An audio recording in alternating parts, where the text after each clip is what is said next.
Esto es Istokaz, no es Esparta, pero casi. No es Belgorod, no es Kharkov, no es Bogotukov y tampoco son los ríos Lopan ni Donetsk. Pero de todos esos sitios vamos a hablar porque vamos a hablar de 1943, Frente del Este, la defensa de la cabeza de puente de Belgorod, realizada pues bastante brillantemente, como vamos a ver, por el general Raus.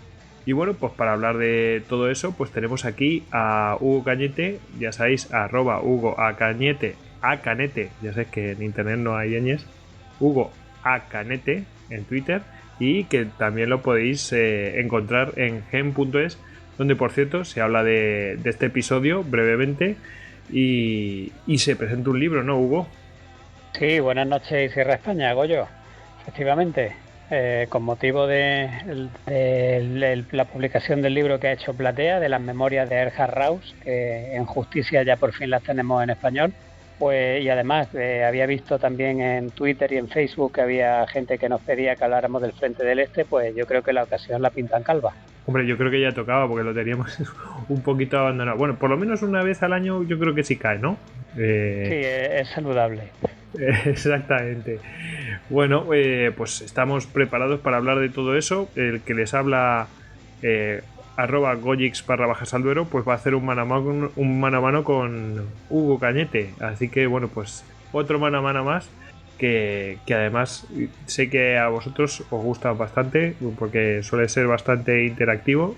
Y bueno, a todos nosotros ya sabéis que nos podéis encontrar en Twitter, en Facebook, en Google Plus y en Pinterest, donde os recordamos que tenemos un tablero compartido. Si queréis participar, nos seguís en Pinterest y automáticamente os añadimos al tablero compartido, donde vosotros podéis dejar vuestro momento en el que vais a escuchar los Istokaz que grabamos como este mismo.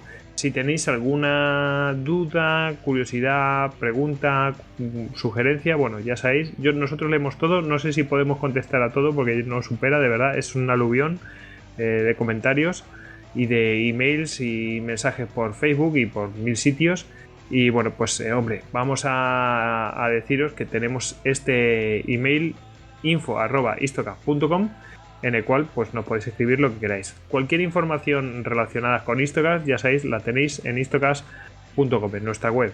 También deciros que en nuestra web podéis dejaros audios, como nos habéis hecho estos días, hemos recibido un par de ellos, de oyentes en los que nos dan gracias y agradecen los saludos que mandamos al extranjero. Ahora hablaremos a quién saludamos hoy, porque vamos a saludar a los australianos que nos escuchan. Nos ha sorprendido muchísimo. Tenemos gente que está en Australia. No sé si son australianos o no, o son españoles que están afincados allí, pero sí, tenemos gente en las antípodas, Hugo. Es una cosa que nos ha dejado alucinados. Tremendo. Sí, tremendísimo. En fin, bueno, por lo menos que si son australianos, pues hombre, bienvenidos a esta comunidad. Y si son españoles, pues de verdad que nos produce una enorme satisfacción que encontrar compatriotas allí, y si les podemos acercar pues un poquito de España allí tan lejos, pues hombre, pues que sea lo mejor de España, ¿no?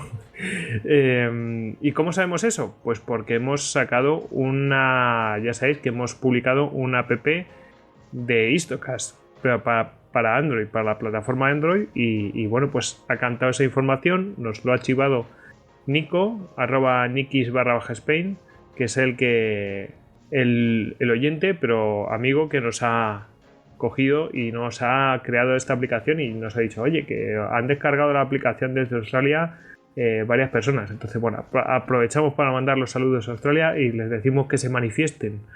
En fin, recordad también que, bueno, pueden hacerse con las camisetas de Duckbelly, ya saben, en duckbelly.com, y donde están, por cierto, las camisetas de Istokaz también, con las cuales nos podéis ayudar cuando queráis a pues intentar mejorar este programa que, bueno, hacemos humildemente de manera pues lo más profesional posible, ¿no? Y bueno, si os gustan todos estos programas, todos estos 93 programas anteriores, pues de verdad, dejarnos una reseña en iTunes. Agradecemos todas esas reseñas y bueno, también agradecemos todas esas valoraciones que nos hacéis en todas las redes sociales y en las plataformas en las que estamos y en la propia BB, que por cierto habéis conseguido que esté en el top 10 de aplicaciones nuevas en música y audio. De verdad, impresionante el recibimiento que hemos tenido. Ahora mismo cuando estoy hablando ya hemos superado las 70 valoraciones y todas son de 5 estrellas, todas. Ni una sola no ha sido de otro tipo de calificación. En fin, exagerado. De verdad, soy demasiado, ¿eh? Así bueno. Me voy a pasar a Android, ¿eh? Sí, no, Hugo, no te queda otra. Estoy celoso. Bueno, ya tenemos en mente que está claro que tenemos que adaptarnos también a otras plataformas, pero tenemos que hacerlo piano a piano porque esto no es nosotros no vivimos de esto, ni tampoco Nico lo ha hecho por dinero ni nada de eso, ¿eh? Así que bueno, pues vamos a ir poco a poco, piano a piano, pasito a pasito, y como veremos hoy, a veces hacer las cosas bien paso a paso funciona mejor, ¿no? Bueno, pues vamos a meternos ya, ¿te parece, Hugo? Venga. En todo el tema. Bueno, vamos a hablar un poco de este personaje. Yo creo que yo personalmente lo tenía absolutamente desconocido, me ha sorprendido. Sin embargo, sí que parece que tiene fama en el extranjero, porque bueno, pues ya vosotros, por ejemplo, estáis deseando que se publicaran sus memorias. Yo, como no soy muy de la Segunda Guerra Mundial y tal, pues claro, yo desconocía esto, yo conocía las generalidades. Y claro, veo que muchos aficionados a la Segunda Guerra Mundial estaban deseando pues que salieran estas memorias en castellano. Pues hombre, habla de que hay una expectación y que este hombre sí que es ciertamente conocido entre los especialistas de la Segunda Guerra Mundial, ¿no, Hugo? Pues sí, de hecho yo estas memorias las tengo en inglés porque ya las tengo desde hace tiempo.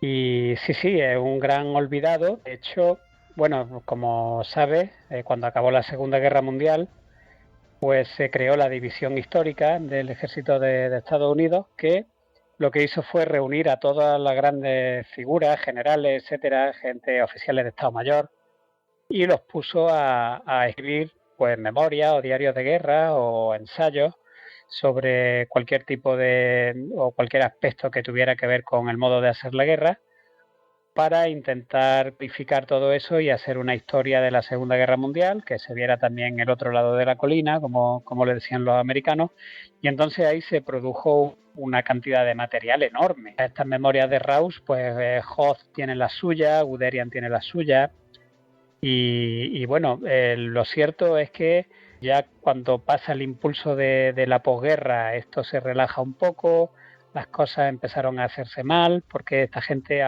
escribía en alemán, y entonces ya el personal del ejército de Estados Unidos empezó a traducir las cosas regular, empezaron a perderse los archivos, y entonces hay un historiador militar muy importante en Estados Unidos que se llama Stephen H. Newton, que buscó por cielo y tierra el manuscrito, que sabía que existía, y no lo pudo encontrar. Sin embargo, de retales de otras publicaciones y de trozos de aquí, de trozos de allá, incluso un trozo cuenta en el prólogo que lo encontró en Suiza, en un artículo antiguo de un jornal de historia militar, pues logra recomponer todas las memorias y las traduce al inglés. Él ya bien, porque domina muy bien el alemán. Él mismo se queja en el prólogo de que todo lo que había hasta entonces traducido de retales estaba muy mal traducido, y él ya pues lo ha, incluso hay grandes expertos como Citino que lo elogian mucho precisamente por haber rescatado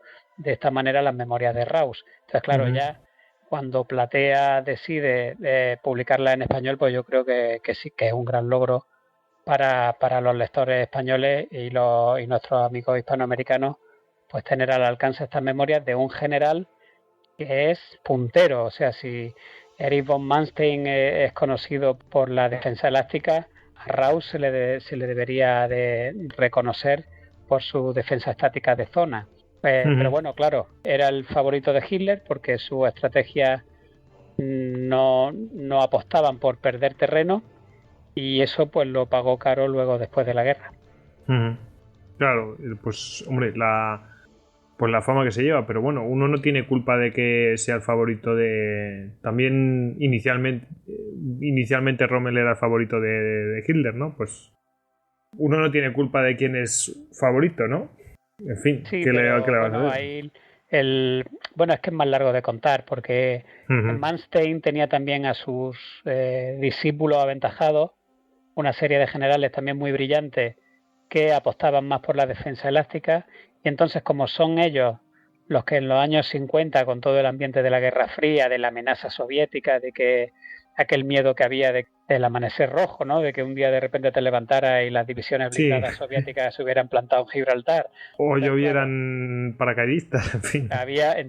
esa fue la década dorada de los grandes generales de blindados alemanes, de Manstein, de Balck, de Melentin. Pero claro, todos estos eran pro Manstein y entonces olvidan a Raus, y como ellos son los que vendieron muchos libros en los años 50 y todos los investigadores posteriores han bebido de las memorias de esta gente, pues entonces Raus, hasta que no ha venido alguien a descubrirlo, pues estaba durmiendo el sueño de los justos en las estanterías de la División Histórica Americana. Ujú. Bueno, pues afortunados somos que por fin ha llegado, ¿no? Y así que lo tenemos al alcance de, pues, de la mano o de un clic. Así que podemos hacernos con el libro fácilmente. Vamos a ver quién es Raus. Este hombre, a ver, tú me lo completas, Hugo. Sí, Este hombre no es alemán, es austríaco. Y sí. participó en la Primera Guerra Mundial por parte del ejército austrohúngaro. Bueno, que nos mandamos un saludo a nuestro favorito austrohúngaro Tony, el Lord Cirencester.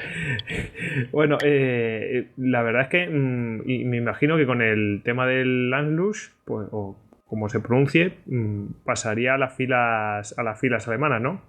Exactamente. Raus, la verdad es que la actuación que tiene en la Primera Guerra Mundial también pasa bastante inadvertido. Es el único mando de tropa que tiene es no recuerdo ahora exactamente si era un batallón o una compañía de infantería montada en bicicleta. Y Uf. luego pues ya se dedica a tareas de Estado Mayor y pasa prácticamente todo el resto de la guerra en el frente de austrohúngaro de Italia, de los Alpes, pero haciendo labores de Estado Mayor, lo cual no es tampoco, a pesar de que luego se convertiría en uno de los grandes generales de blindados de la Wehrmacht, le pasa como a Guderian, realmente no viene de un background como Rommel, por ejemplo, que la lió parda en los Alpes, o Ujú. no, su vida es bastante normal. Luego en los años 20 pues sigue con su regimiento de bicicletas, luego le dan cargo en la escuela militar, o sea, en la academia, y va rodando así hasta que en el año 1938, con el Anschluss, pues era coronel y ingresa en la Wehrmacht, pero tampoco Ujú. en Francia era todavía, no sé Por si cierto, tenía algún cargo de Estado Mayor o le habían dado un regimiento de infantería o algo así, o sea que tampoco era nada del otro mundo. bueno, y bueno, es que hasta, como has dicho, bueno, pues hasta entonces había estado en funciones de Estado Mayor. Hasta 1941, ya bien entrada la guerra, pues había estado en esas funciones de Estado Mayor. Y es que hasta entonces no le asignan, bueno, le asignan el mando de una brigada de la sexta división Panzer, ¿no? Hugo, vamos, una Sí, cosa que es un poco, que además un no era poco cualquier tardía. cosa. Claro.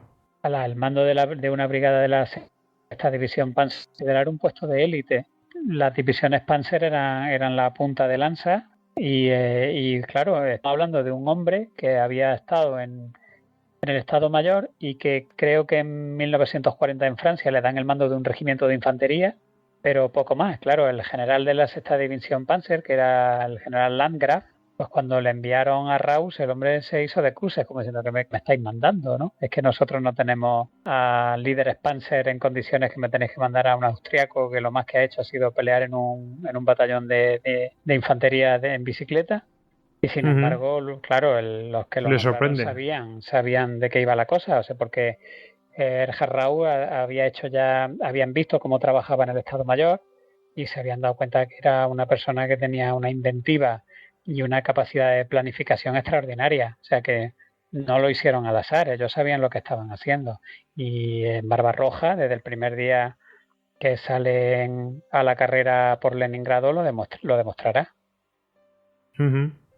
De hecho, vamos, en la propia Barbarroja, bueno, al final ya en la batalla por Moscú, yo creo que incluso el tío ya se luce y salva una división entera, ¿no? Pues sí, empecé a demostrarlo desde el mismo lanzamiento de Barbarroja el 22 de junio, porque la sexta división Panzer estaba compuesta por 2 brigadas. Cada brigada formaba un Kampfgruppe, que es la palabra alemana que viene a significar agrupación de combate, que es el concepto de armas combinadas. Y entonces uno era el Kampfgruppe Raus y el otro era el Kampfgruppe Seckendorf, que eran los 2 coroneles de la sexta división Panzer. Y en este avance corriendo hasta Stalingrado es donde precisamente ocurre el suceso de Raseinai, que lo contó Javier Beramendi en el segundo histocast de blindados. No sé si te acordarás de un tanque ruso que se planta en mitad de la carretera y no había forma de destruirlo. Que no había manera de sacarlo. Sí.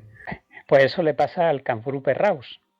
Y bueno, luego es famoso también porque a mitad del camino se adelantó tantísimo, o sea, iba muy, muy por delante del grueso de la sexta división Panzer y tomó una cabeza de puente al otro lado del río Luga, pero estaba tan alejado de la sexta división que tuvo que hacer frente a 3 o 4 o 5 divisiones soviéticas que intentaron arrasarlo o destruirlo por todos lados y aguantó allí. Fue que la defensa de la cabeza de puente de Luga, el río Luga, es donde los mandos alemanes realmente se dan cuenta de que ahí había un potencial extraordinario en este oficial, ¿no?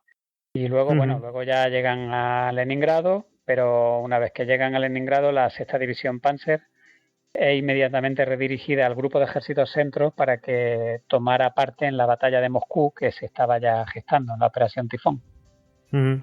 Y ahí es que no para el tío, porque salva una división entera.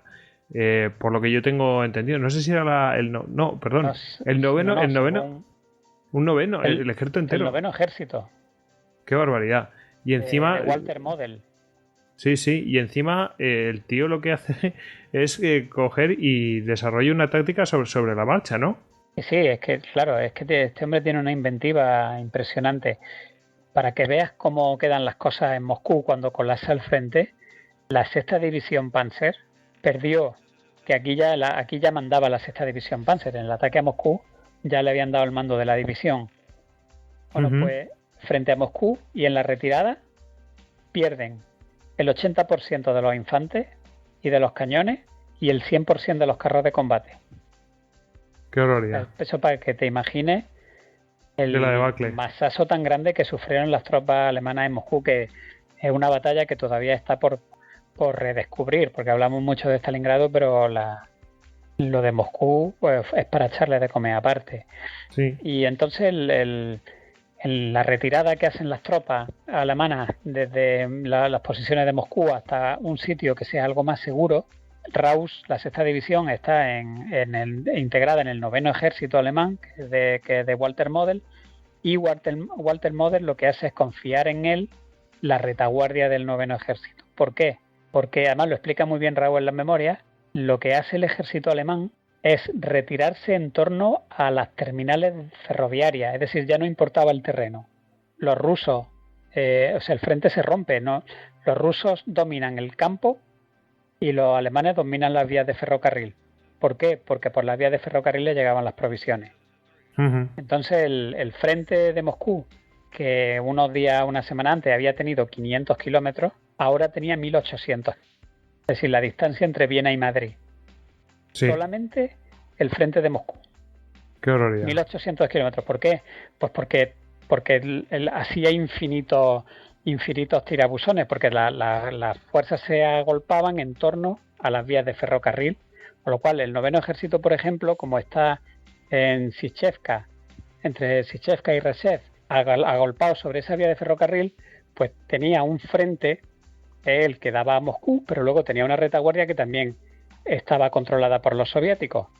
Y entonces en esa retaguardia es donde pone a Raus, y Raus pues busca la vida con tropas de intendencia, con mecánicos, con todo lo que va pillando, tropas terrestres de la Luftwaffe, de los aeródromos que había habido en torno a Moscú, y hace unas cosas, hace unas unidades que él llama Alarmenheiten, que son unidades de alarma, y entonces lo que hace es que él desarrolla una estrategia que se llama, los soldados le pusieron la estrategia de caracol, pues claro, tal como estaba el ejército alemán y encima con unas tropas que no eran de combate, que eran de retaguardia, él no se podía permitir hacer operaciones en las que incurriera en pérdidas, porque además creo que tenía 20 cañones y 10 carros de combate en total para defender toda la retaguardia del noveno ejército.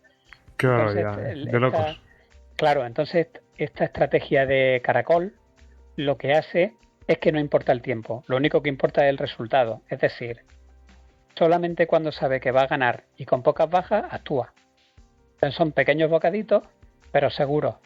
Entonces, haciendo pequeños bocaditos, llega a conquistar hasta 120 pueblos en la retaguardia del noveno ejército, con lo cual amplía un poco la distancia que hay entre el frente ruso o el terreno que domina los rusos y las vías de ferrocarril, para crear ahí un terreno de margen para que una ofensiva o un ataque ruso potente no llegara a la vía del ferrocarril y estrangulara al noveno ejército.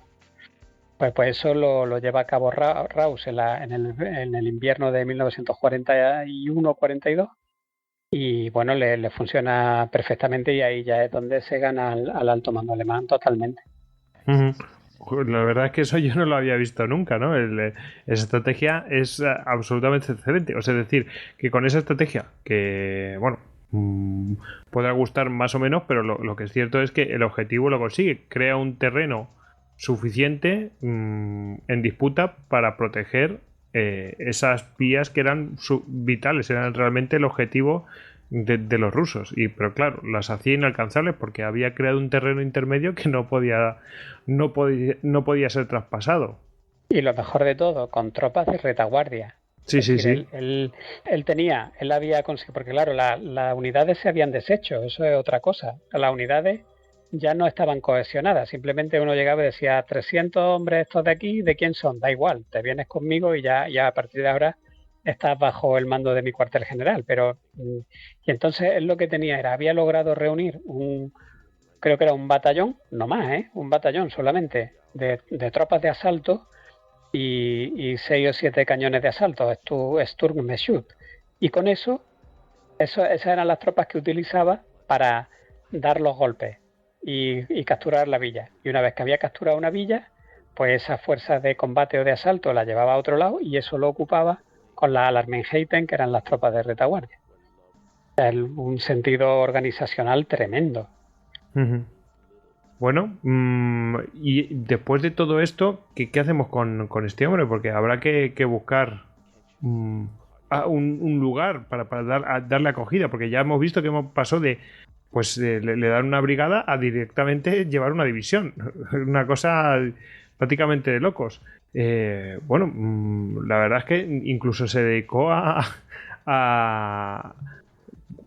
fijaos que hemos mencionado tropas de retaguardia. Joder, es que organizó hasta tropas personal de tierra de la propia Luftwaffe, pero es que esto es de loco, ¿no? ¿Qué le daban? Le daban gente que no es, vamos, que no, de lo más variopinta, heterogénea. Es que organizar una cosa así es una cosa increíble. Bueno, ¿a dónde va? Además lo tienes que dotar, no es solamente reunirlos, los tienes que dotar de mando y control, de coordinación de transmisiones, es decir, que la cosa es mucho más seria de lo que parece.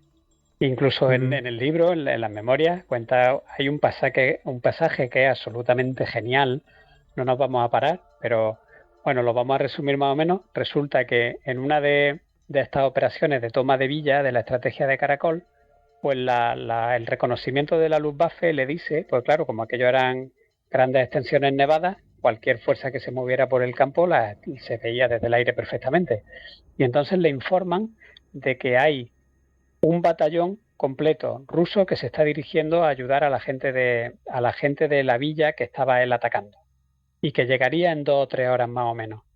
Y entonces él tenía allí en el cuartel general a una serie de oficiales que venían de Francia, que eran inexpertos en la guerra en invierno y en la guerra en el frente ruso, y estaban allí un poco en el cuartel general pues para adaptarlos, ¿no? Para ver cómo eran las condiciones de lucha en este lugar. Y entonces, como él sabía que tenía todavía 2 o 3 horas por delante antes de que llegara esa fuerza rusa, pues lo que hace es un ejercicio y entonces les pide a aquella gente que había allí que para ellos cuál sería la solución a... Y entonces una situación real la convierte en un ejercicio de guerra y entonces los otros pues tienen que decidir qué es lo que harían ellos, además justificarlo y pasar las órdenes. Bueno, y entonces él cuenta lo que cada uno dice, al final todos se equivocan y él da las verdaderas órdenes y luego al final explica por qué lo había hecho. Y bueno, es sorprendente porque lo que él decide es justo lo que nadie nunca se hubiera esperado, ni siquiera el que lo está leyendo. Y entonces no, casi mejor no sé el spoiler, Claro, porque si si alguien no, se quiere leer el libro, ¿no? exactamente. Sí. Pero vamos, la solución es genial. Esto no se le ocurre a nadie. Qué tío. Bueno, oye, pues nada, animamos a leer las memorias y averiguar qué pasó en esa situación.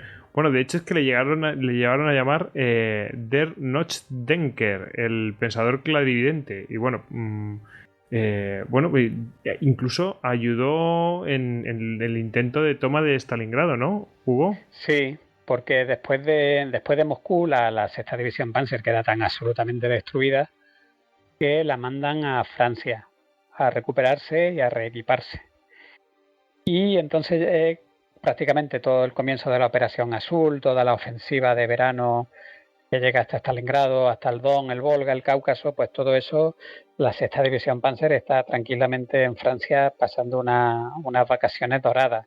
Y entonces justo cuando la crisis de Stalingrado, cuando el cuarto ejército Panzer es prácticamente engullido en la bolsa, solo queda afuera el cuartel general y poco más, cuando llaman rápidamente a la división de Raus para que fuera parte de la fuerza que iba a intentar socorrer Stalingrado.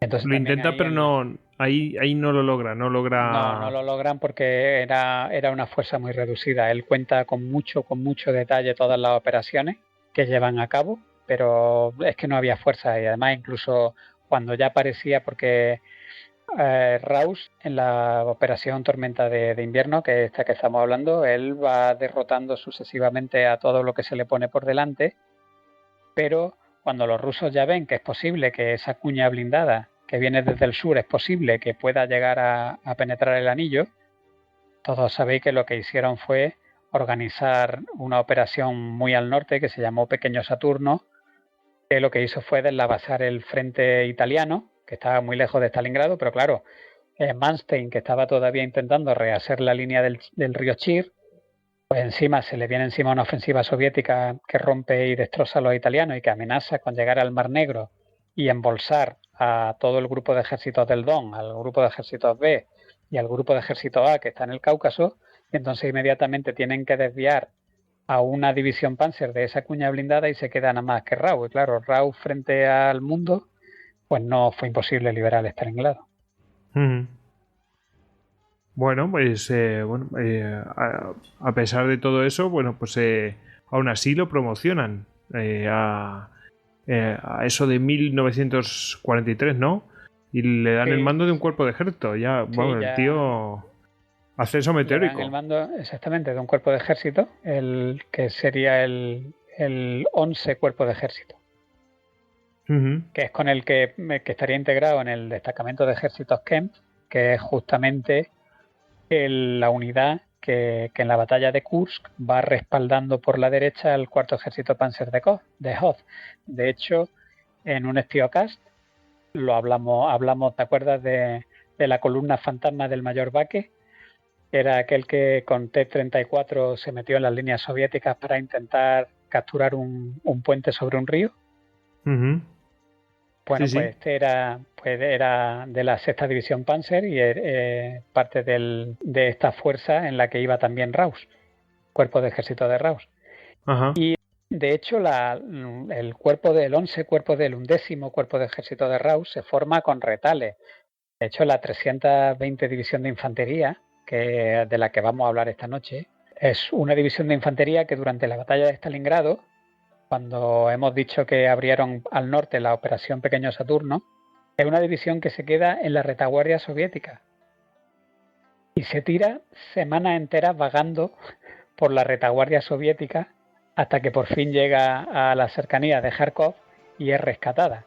Pero vamos, tiene que ir viviendo sobre el terreno, tienen que ir abandonando los coches, los pocos animales de carga que tienen van volcando los Kubelwagen y todo lo que pueden, y es una división que se tira semanas enteras vagando por la nieve en la retaguardia soviética hasta que logra llegar a sus propias líneas. O sea, es una cosa tremenda. Hombre, habíamos visto no sé si es Tío Cash o Blitto Cash, pues de ese hombre que escapa a duras penas, no me acuerdo el nombre exactamente, pero que por la nieve... Sí, el Teniente Smith. El Teniente Smith. Creo que era. Sí, pues esto eso fue un poco más al norte, pero sí, vamos, algo parecido. Pero con la diferencia que uno es una persona... Entera. Efectivamente. En fin. Sí. En fin, una cosa tremenda. Bueno, te había interrumpido, ¿eh? Sí, no, me refiero a que el 11 cuerpo, el 11º cuerpo de Raus, es ya el que ya vamos a centrar, es el que en la batalla de Kursk, él sale de su punto de partida para apoyar, como hemos dicho, el flanco derecho de Hoth en la cabeza de puente de Belgorod. O sea, él estaba en Belgorod, al otro lado del río Donetsk. Había formado allí una cabeza de puente y a partir de esa cadena de esa cabeza de puente es de donde parte todo el destacamento de ejército Kemp buscando Prokhorovka por el flanco, que es lo que ya hemos hablado en el programa de Kursk, que no llegaron por un día o dos. Si no hubieran cogido en la batalla de Prokhorovka, además de la batalla frontal entre carros, hubiera habido una cuña blindada alemana que se hubiera presentado por el flanco sur. Entonces ya la hubieran cogido entre dos. Pero eso al final no tuvo lugar. Entonces cuando Hitler suspende la ciudadela, pues las tropas se vuelven a retirar a los frentes de partida y entonces ahí nos encontramos al 11º cuerpo de Raus estableciéndose otra vez en Belgorod, en la cabeza de puente que había al otro lado del río Donetsk. Aprovechamos y recomendamos que la gente, pues hombre, antes pues buscar un mapa de estos era a lo mejor un poco dificultoso, pero ahora que tiene todo el mundo internet, ir al Google Maps, ir a buscar Belgorod con D al final, y os acercáis y vais a ver toda la zona de campo de batalla. Aún así vamos a buscar algún mapita para facilitarlo, ¿no, Hugo? Para que se sitúen, porque es muy importante en situar bien y dónde están las ciudades de alrededor para saber cuál es la vía que no se podía dejar pasar y dónde se van a producir los combates, ¿no, Hugo? Sí. Sí, buscaremos un mapa y lo pondremos porque es sí, sobre todo lo que digo, porque hay que tener en cuenta dónde está Belgorod y dónde está Kharkov, ¿no? Exactamente, para hacernos una idea de qué es lo que va a pasar ahora, que es una cosa muy concreta que es lo que vamos a contar. Exacto. Bueno, que te había interrumpido. Sí, bueno, pues entonces ya está, el 23, para el 23 de julio ya se ha acabado toda la batalla de Kursk, todas las tropas se están volviendo a reajustar al frente que había antes de la batalla. Y el 11º cuerpo de Raus está compuesto en principio por 4 divisiones, que son todas de infantería, que son la 106, la 168, la 198 y la 320, que es de la que vamos a hablar. Y bueno, pues se van ajustando. La verdad es que después de la batalla de Kursk habían quedado bastante maltrechas. Ninguna de ellas tenía más de 40 o un 50% del poder de combate, es decir, estaban a la mitad prácticamente. Sí. Y el 5 de agosto, después de una intensa preparación artillera, pues comienza la operación Rumiantsev, que es la ofensiva soviética que viene inmediatamente después de Kursk y que podría haber sentenciado la guerra si los soviéticos hubieran logrado explotar la brecha grande que abren y hubieran llegado al Mar Negro, que hubieran vuelto a embolsar otra vez todo el flanco sur y eso hubiera significado el final. Te pregunto, Hugo, así curiosidad, después de pues eso, la derrota de Kursk, porque hay que decirlo que no fue victoria de los alemanes y hombre, ya lo hemos tratado en un Histocast, era prácticamente la última oportunidad que tenían de esperanza de solucionar la situación. como no lo consiguen y quedan tan maltrechos, era esperable que hubiera una contraofensiva prácticamente de continuo, ¿no? Bueno, era esperable que hubiera una contraofensiva, pero no tan de continuo, porque realmente en la batalla de Kursk los rusos habían tenido también unas pérdidas terribles, sobre todo en Prokhorovka. El quinto ejército de tanque de la Guardia es prácticamente destruido.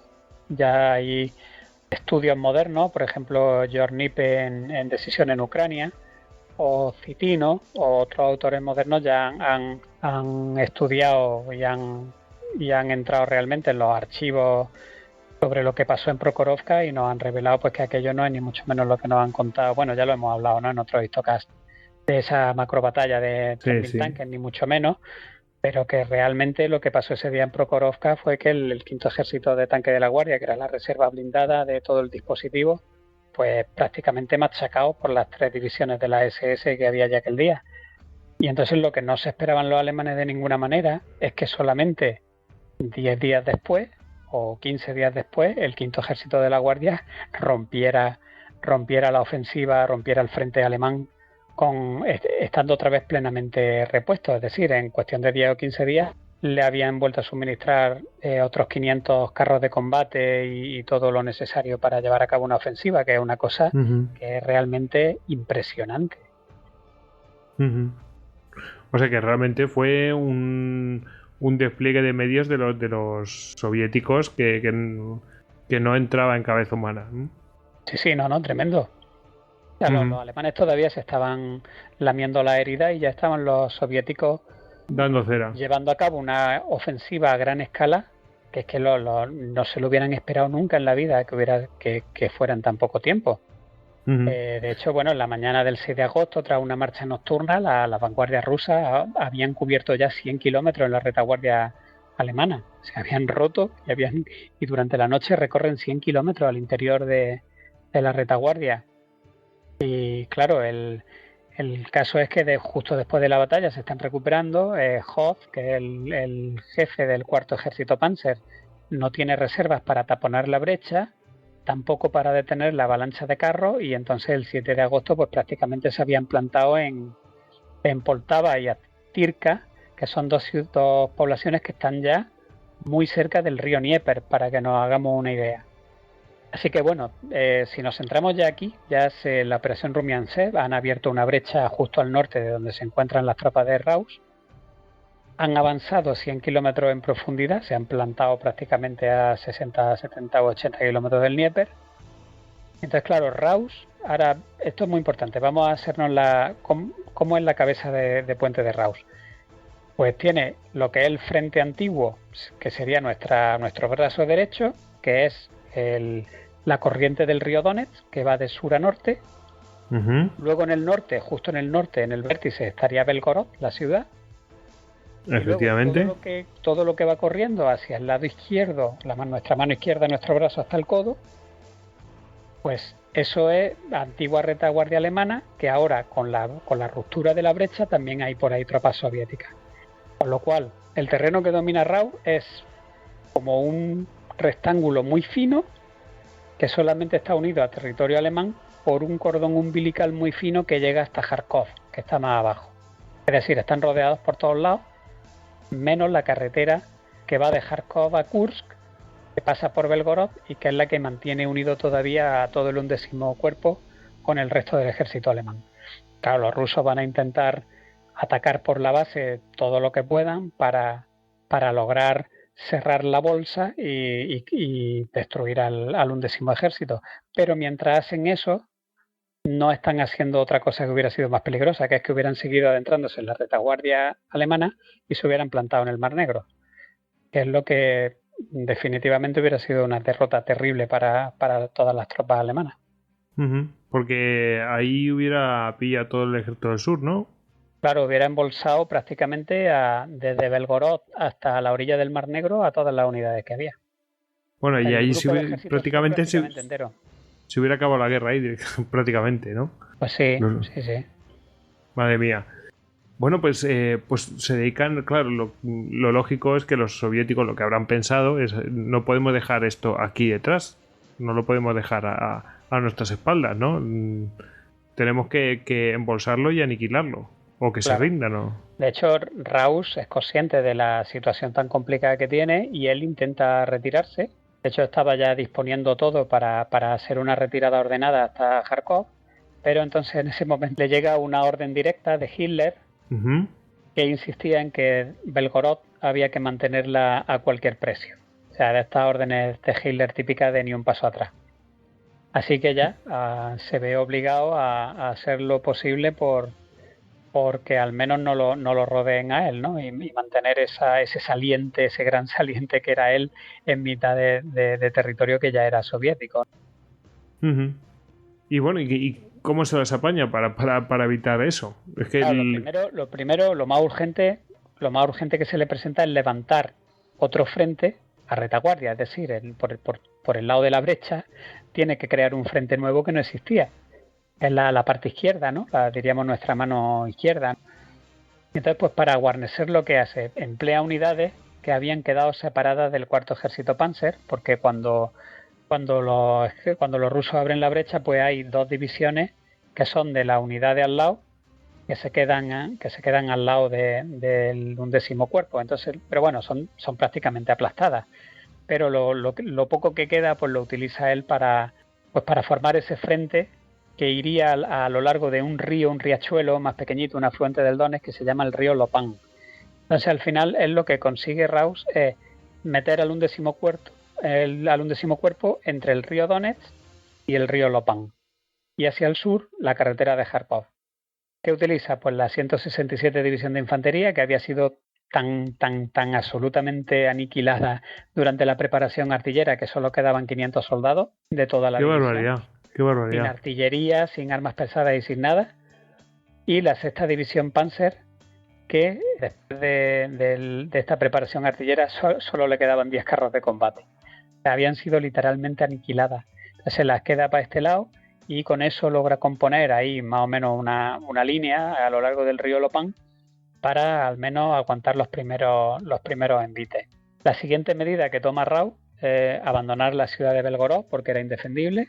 Y lo que hace es establecerse un poco más al sur en una línea de colinas que era un terreno más elevado al norte y que por tanto pues hay mucho mejor establecer el frente norte con los ríos a los lados. El frente norte pues haría un terreno si acaso un poco defendible, ¿no?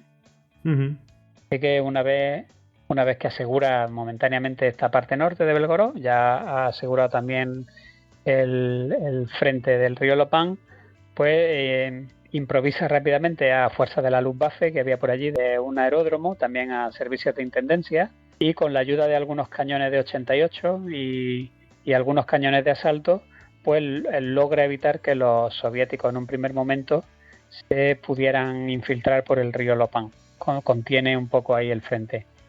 En la mañana del 8 de agosto, sin embargo, los carros de combate del Ejército Rojo pues penetran ya las posiciones alemanas del río Lopan porque eran muy débiles y solamente un golpe de suerte evita que se produzca el desastre, y es que da la casualidad que desde Kharkov por la carretera le acababan de mandar un batallón de cañones de asalto que eran 42 Stuk 3 y estos se tropiezan de frente con los carros soviéticos y logran destruirlos, los carros soviéticos que habían logrado la penetración. Sí, porque si no los hubiera pillado, vamos, no estaban prevenidos de ello. Claro, hubieran cortado la base y lo hubieran emboscado. Dio la casualidad de que estos venían para arriba y logran evitar ese... Y ya a partir de ahí, el 8 de agosto, ya la situación es absolutamente insostenible y entonces es cuando empieza a hacer esa retirada poco a poco hacia Kharkov que fue tan brillante y por la que le concedieron las hojas de roble. Entonces, entre todo esto que hemos contado, entre los días 3 de agosto que hemos empezado hasta el 8 de agosto que ocurre esto... 5 días vertiginosos. Claro. En estos días es cuando ocurre en el lado del Donetsk, en la mano derecha, lo que vamos a contar, que es en el sector de la 320 División de Infantería. O sea, entre el 3 y el 8 de agosto van a pasar un montón de cosas, de ataques que intentan los rusos por el lado del Donetsk también, para ver si logran romper el frente y poder embolsar desde la derecha. O sea, que lo que quieren es cruzar el Donetsk y crear una cabeza de puente intentan romper para romper la base. El saliente por abajo, o bien por el Donetsk por la derecha, o bien por el Lopan por la izquierda.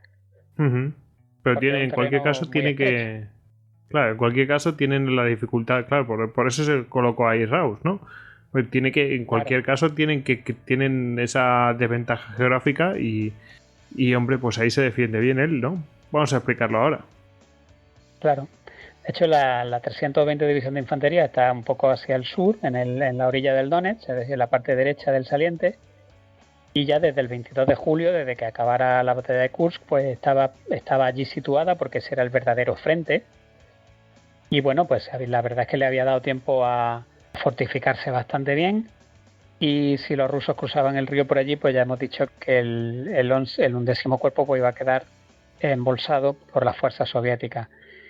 La ventaja que tenía esta posición, el lado occidental era más elevado que el lado oriental, como suele pasar en casi todos los ríos en Rusia. Y además el Donetsk es tan profundo que no es vadeable por ningún punto, con lo cual, bueno, eso era pues una ventaja, una cierta ventaja de la que gozaban los alemanes. Además también Ujú. estaba la cota 675, que era una colina un poco más alta que las demás, que ofrecía una vista excelente sobre toda la ribera y que había sido transformada en un bastión inexpugnable y sobre la cual pues iban a girar todos los combates que veremos ahora. Ujú. Entonces ya estamos hablando ya de la 320 División, de su sector, y entonces vamos a centrarnos en cómo eran los combates en un día cualquiera del año 1943 en el frente ruso. Entonces, por ejemplo, el RAU pues cuenta cómo solían los rusos capturar centinelas, por ejemplo. Les dice que durante las cortas noches pues había una actividad frenética, ¿no? En la oscuridad, como lo único que había en medio era el río, pues los exploradores rusos buscaban lugares de cruce idóneos en la orilla del río y luego pequeños grupos de soldados pues en la otra orilla, ya en la orilla alemana, pues se ponían a reconocer las defensas y a ser prisioneros. ¿Y cómo lo hacían? Pues se deslizaban en la oscuridad hasta que encontraban algún centinela alemán y entonces a menudo esperaban, pero incluso podían llegar a esperar durante horas hasta el momento idóneo en el que pudieran reducirlo. ¿Y cómo lo reducían? Pues saltaban sobre él corriendo, lo amordazaban de inmediato, ataban brazos y piernas con cuerda y le hacían un nudo rápido alrededor de los tobillos y con el extremo de la cuerda salían corriendo y se lo llevaban arrastrándolo. Pero esta gente... Claro, todo en cuestión de segundos, ¿no? Entonces, claro, salían corriendo, tirando de la cuerda, iba el centinela atado por los tobillos, pues se lo llevaban arrastrando hasta cruzar el río. Entonces, nada, lo hacían todo completamente en silencio. Entonces, claro, por la mañana, cuando llegaban los alemanes o llegaba el relevo o lo que sea, lo único que encontraba era un pasillo de hierba aplastada que era por donde habían ido arrastrando al prisionero. Es casi de película de miedo. ¿Y quién se lo ha llevado? ¿Quién se lo ha llevado? ¿Dónde está?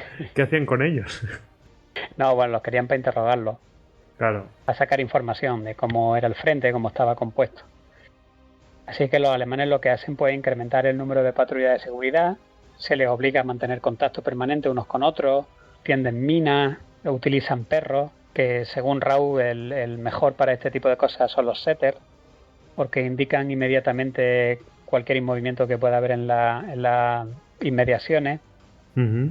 Y bueno, aún así la pertinacia y el ingenio de los soldados del Ejército Rojo es sorprendente. O sea, no se rendían. Si no lo conseguían la primera noche, pues continuaban acechando a los centinelas a la noche siguiente y después a la noche siguiente y hasta que encontraban la oportunidad y se volvían a llevar alguno, ¿no? Y así pues de esta manera es como los soviéticos logran componer un poco la idea de cuál es el frente que hay ahí y se dan cuenta de que las defensas alemanas pues están bastante debilitadas y que es una división que está muy por debajo de su poder combativo. Ujú. Una vez que han adivinado esto, pues entonces empiezan ya a planificar a ver cómo cruzan el puente. Perdón, cómo cruzan el río.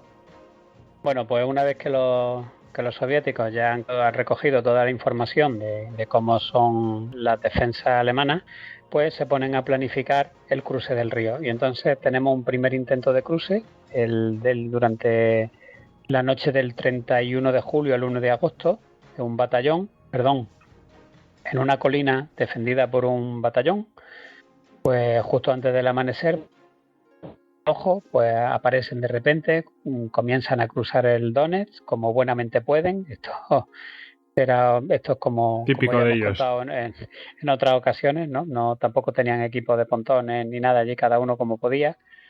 Y O al sea, llegar a la otra, individualmente cada uno como podía, sí, sí, literalmente. absolutamente, no Vamos, hay, que nos olvidamos de aquello de aquel puente lejano y todo eso, que llevaban ahí unas barquichuelas y se quejaba todo el mundo de eso. No, allí sí, es, sí, no, bueno, búscate la vida, ¿no? Cruza el búscate la vida, puente exactamente. o viene comisario. Exactamente. Y entonces, pues nada más llegar a la orilla occidental, pues las minas que habían tendido, pues empiezan a matar a los primeros soldados y el resto de compañías todavía en la orilla son sometidas a un intenso fuego que ya había sido previamente registrado porque como llevaban desde el 22 de julio le había dado tiempo a calcular todas las zonas de tiro y todo. Y esto pues le hace sufrir cuantiosas pérdidas y acaban retirándose, recruzan el río y se van. Al día siguiente, en la madrugada del 1 al 2 de agosto, pues ya sí tiene lugar el primer intento de puente, es decir, ahora ya van a intentar al menos a ver si pueden construir algún tipo de plataforma o algo para poder pasar por allí. Entonces el general de la 320 División, que es el general Postel, da órdenes de no interferir, es decir, de dejarlos hacer, porque los estaban allí oyendo en la oscuridad pegar martillazos y todo este tipo de cosas, ¿no? Y les dijo que no dispararan, que los dejaran hacer y que esperaran a sus órdenes. Pues entonces, justo antes de medianoche, todos los cañones a la orden de Postel disparan simultáneamente contra el sitio y lo dejan todo pues hecho un amasijo de tablones de madera, de hierro y de heridos por todos lados. Y entonces, claro, dicen los alemanes, bueno, pues ya está, ya hemos deshecho el intento de puente, ya está. Y sin embargo, apenas había pasado una hora cuando los observadores alemanes informan de que habían vuelto a escuchar otra vez los martillos y las sierras y todo. O sea, habían esperado que acabara el bombardeo y se habían puesto otra vez a construir el puente. Todo esto estamos hablando de la misma madrugada, ¿eh? Ahora mismo vamos por la medianoche. Así Pero que esos entonces tíos son, y no se desalientan en ningún momento, nada. ¿eh? Así que el general Postel ordena otra concentración de fuego poco después, a eso de de la mañana o por ahí, y el resultado pues igualmente devastador. Entonces, tras un breve paréntesis, los rusos vuelven a reanudar otra vez la obra del puente como si no hubiera ocurrido nada. Claro, obviamente pensaron que el oficial ruso seguramente tenía órdenes tajantes de que el puente tenía que estar completado para el amanecer sí o sí, porque si no, no se explica. Así que, bueno, el Estado Mayor de la división intenta poner medio a ver si con la artillería no podemos detener que esta gente esté haciendo un puente, a ver qué hacemos. Y entonces al final ordenan traer una batería de obuses que tenían de 210 milímetros. Me expliquemos, el obús realmente lo que hace es un tiro parabólico, ¿no? El obús tira para el cielo y del cielo hace una parábola y cae en vertical sobre el objetivo. No es como un cañón que, aunque tiene cierta inclinación, pero tiende a tirar recto, ¿no? Entonces traen un obús de 210 milímetros, que eso debería de, pues imagínate, si prácticamente la boca de un cañón naval, de un crucero cualquiera, ¿no? De un crucero de batalla. Y entonces con esta batería de obuses lo que hacen es llevar a cabo un fuego intermitente sobre el lugar de construcción del puente. O sea, tiraban de vez en cuando. Y tras una hora de fuego de hostigamiento, el patrón soviético ya se vio claro por los observadores. Es decir, cuando un disparo provocaba daños de importancia, pues causaba una detención prolongada de los trabajos. Es decir, durante a lo mejor 3/4 de hora o así, pues no se oía nada. Pero en cuanto pasaban 3/4 de hora, pues volvía otra vez el martilleo, los serruchos y los clavos, ¿no? Así que el general Postel pues ya empieza a pensar que quizá aquella noche los rusos iban a acabar saliéndose con la suya. Entonces, ya como una medida desesperada, lo que hace es intentar emplear la ametralladora, o sea, la MG-34 y la MG-42 que había emplazada en la ladera de la colina, intentar ya que con el fuego de saturación que era capaz de dar un arma de este tipo, pues que barrieran a cortos intervalos y con ráfagas la zona que se pensaba que era donde se estaba construyendo el puente. Y la verdad es que esta vez sí funciona, curiosamente. No funcionó con la artillería, no funcionó con los morteros y ahora sí que funciona con la ametralladora. Y a juzgar por los gritos de los que resultaban alcanzados y por la inmediata suspensión que hubo ya de toda la obra, se vio que el efecto había sido devastador. Los rusos intentaron continuar con los trabajos de construcción, pero ya habían sufrido tantas pérdidas que al final esa noche acabaron abandonando la construcción del puente. Oye, o sea que, bueno, también te digo una cosa, en donde es el tema de no sabes dónde estás disparando y tal, pero con eso vas probando y hasta como satura tanto, pues llegará un momento en que aciertes. Exactamente. Y entonces ya después, ya en cuanto oyen gritos, dices, ahí es. Ahí, Acertado. Pues es como así el hundir la flota, pero con ventaja, vitaminado. Sí, bueno, es casi como el principio de la artillería antiaérea cercana de los barcos, ¿no? Con estos, los Meroca y todos estos dispositivos que lo que hacen es saturar el espacio. Para si viene a cualquier tipo de, yo qué sé, pues de misil, ¿no? Pues poder coger y saturas no es que el espacio. Misil, pero si satura el saturan el espacio de que le dé. Exactamente. Sí, sí. Bueno, pues al amanecer, cuando ya salió el sol, pues los alemanes pues ya pueden ver realmente lo que tienen enfrente y la visión era dantesca, ¿no? De vigas astilladas, ahí había de todo, ¿no? Había elementos parcialmente sumergidos, había cráteres por explosiones, había vehículos aplastados, caballos muertos, bueno, un desastre.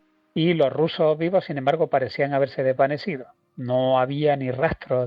Sin embargo, un pequeño grupo que había logrado escapar a la destrucción, aferrándose a la pendiente, es decir, en vez de huir hacia atrás, cruzaron el río y huyeron hacia adelante, logran refugiarse en la ladera de la colina, que estaba desenfilado, no podían tirarle. Y durante las horas de luz del 2 de agosto, pues las patrullas de combate de la 320 División, que estaban patrullando por la orilla, los descubren y lo hacen correr hasta una ciénaga, un cañaveral que había allí a unos 300 metros de la orilla del río, y se refugian allí dentro, es un lodazal, con lo cual estaban con el barro hasta el pecho, y amparándose en la protección que le ofrecían las cañas, pues aquel grupo de soldados del Ejército Rojo pues logra hacerse fuerte ahí en esa ciénaga, en ese cañaveral, y logran aguantar hasta que otra vez cae la noche. Esto es una cosa que la vamos a ver todo el rato. O sea, los alemanes solo disponen del día. En el momento en que llegue la noche han perdido todo lo que hayan hecho durante el día si no han logrado acabar con los rusos.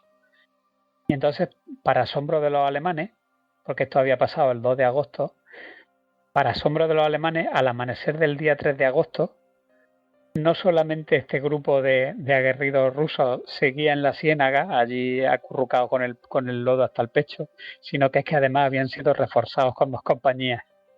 Es que además, yo veo eso y es que claro, yo cuando leí este pasaje, yo estaba que no, digo, pero ¿cómo que están en la ciénaga bajo el fuego y seguían ahí y seguían acurrucados y no se movían y encima aparecían más? ¿Cómo es posible eso? Es que yo no lo entiendo. Claro. Claro, de hecho, Raúl también se lo pregunta, ¿no? Y dice, esta es la clase de cosas que enervaban a las mentalidades europeas de los oficiales alemanes. Los oficiales al mando de los batallones, dice Raúl, esto es copiado literal, y regimientos del general Postel habían elegido llevar a cabo la defensa desde la posición del valle precisamente porque consideraban que la ciénaga que tenían enfrente era un buen obstáculo para cualquier intento de cruzar el río por parte del enemigo. Es decir, la mentalidad alemana había dicho, bueno, esa ciénaga nos viene genial, es como una zanja antitanque, ¿no? Por ahí no van a pasar, así que vamos a fortificar hacia el otro lado, ¿no? Bueno, precisamente. Pues ahí van, casualmente. Ahí se metieron los rusos y no solamente se quedaron ahí el día entero y la noche entera, sino que además por la noche los refuerzan con otras 2 compañías, de manera que ya forman prácticamente un batallón completo que está metido ahí en un cañaveral con el lodo al pecho. En cambio, los rusos, a diferencia de las mentalidades europeas de los oficiales alemanes, lo que hicieron fue ver precisamente ese terreno pantanoso como una oportunidad de afianzarse en la orilla occidental y por tanto formaron ahí una cabeza de puente que Rao un poco irónicamente pues le llama de la Ciénaga, ¿no? La cabeza del puente de la Ciénaga. De manera que los observadores, ahí es muy gracioso, hay un observador que dice, que es un observador que estaba situado en la torre de una iglesia que había por allí cercana, y dice que veía con incredulidad cómo las cabezas y los cascos de los soviéticos ocultos entre las cañas aparecían y desaparecían como tapones de botellas de champán. Y los rusos pues descansaban los fusiles en las horquillas que hacían las ramas de las cañas, permaneciendo, aunque estaban prácticamente enterrados, estaban siempre listos para poder disparar. ¡Qué tíos! Madre mía, parecía un perrito de la pradera. Es tremendo.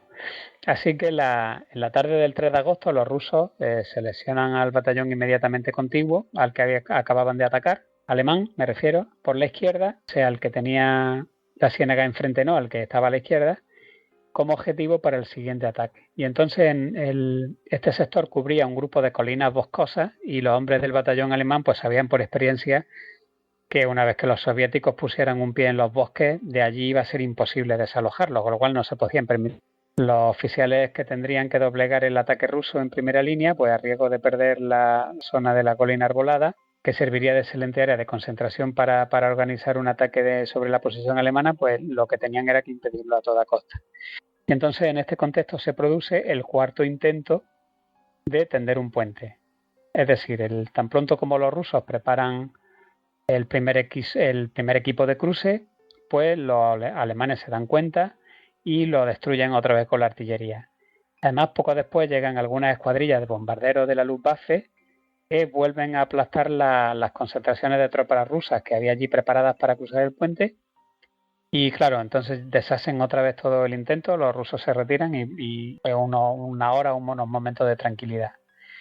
Sin embargo, poco tiempo después, los observadores alemanes vuelven a detectar un enérgico ajetreo en la orilla soviética, y era el sonido de troncos cayendo y el ruido de equipo pesado varios kilómetros más al sur, en un lugar en el que anteriormente había existido un puente de carretera. Y entonces los alemanes determinaron que ese era el sitio por donde debía esperarse el principal ataque soviético. Así que con la luz del amanecer del 4 de agosto, las baterías del Ejército Rojo despegan una gran preparación artillera, como era costumbre, que duró unas 2 horas más o menos, que demolió todas las instalaciones defensivas de la posición alemana.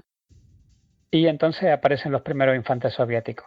Los alemanes les lanzan un diluvio de fuego, les apoya la artillería alemana, bueno, sufren otra vez cuantiosas bajas y al final habían logrado cruzar varias compañías de fusileros, los soviéticos, que penetran pronto en las brechas creadas por la preparación artillera soviética e intentan embolsar a varias de las unidades alemanas de allí de primera línea que estaban esperando como agua de mayo a que les pudieran enviar un socorro desde la división.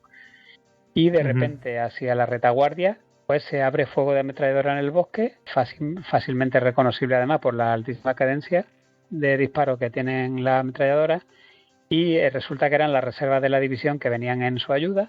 Y entonces pues otra vez los rusos en desbandada los obligan a cruzar el río y se restablece el frente. Joder, los pobres rusos están puteadísimos, Sí, no, total. Vamos ya por el sexto intento de cruce y además ahora ya también pasará otra cosa. Los rusos asaltan la rehecha línea alemana esa misma tarde, no esperan ni siquiera que pase otro día, y ya prácticamente a la división, después de todo este tipo de cosas, ya es que no le quedaban reservas locales ni para repeler a los soviéticos ni para nada. Con lo cual estos logran penetrar relativamente profundamente en los bosques, y solo el empleo de la reserva divisional, no de la reserva del regimiento, pues que eran unos 12 cañones de asalto y una compañía de zapadores de 100 hombres, que son los que logran detener a los rusos en el bosque, en el extremo occidental de un barranco que había, que atravesaba el bosque de sur a norte. Pues allí se logran echarlos al otro lado y logran constituir ahí una línea en la que logran contener ese ataque. Ahí ya cae la noche y se quedan las cosas como están. Y entonces tenemos, bueno, por supuesto, el batallón de la Ciénaga sigue metido en la Ciénaga esperando pacientemente, se tiró allí 2 o 3 días.